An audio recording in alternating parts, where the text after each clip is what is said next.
amesema serikali ya kaunti ya Vihiga inapania kutumia shilingi milioni 77 kwenye vita vya kudhibiti janga la virusi vya korona. Daniel Dembede anaarifu.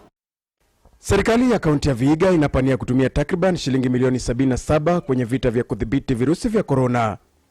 Kwenye mkutano ulioleta pamoja wabunge wa gatuzi hilo, Gavana Wilbur Otichilo amesema kwa sasa bunge la kaunti hiyo linajadili ili kupitisha kiwango hicho cha fedha.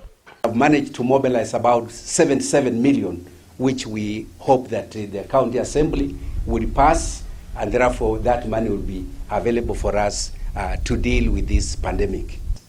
The issue of food security, because we realize that food security is one of the key issues. And as a county, we know that we have very many people who are vulnerable.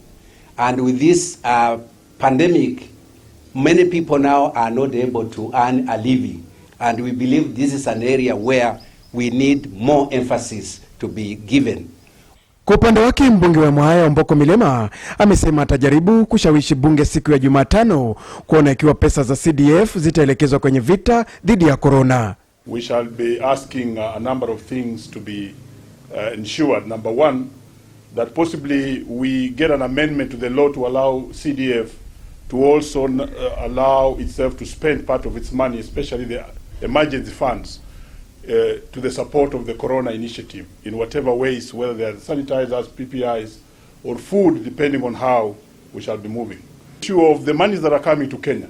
A lot of funding is coming, both from the government itself, from the IMF, from the World Bank, from the African Development Bank, and we shall be asking the central government to devolve those funds so that they are not only controlled in Nairobi, but they are devolved to also be controlled at the county level to assist our people at every level of county.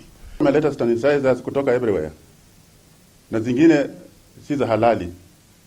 Nataka ku advise that we have to be careful so that these sanitizers, some of them are corrosive.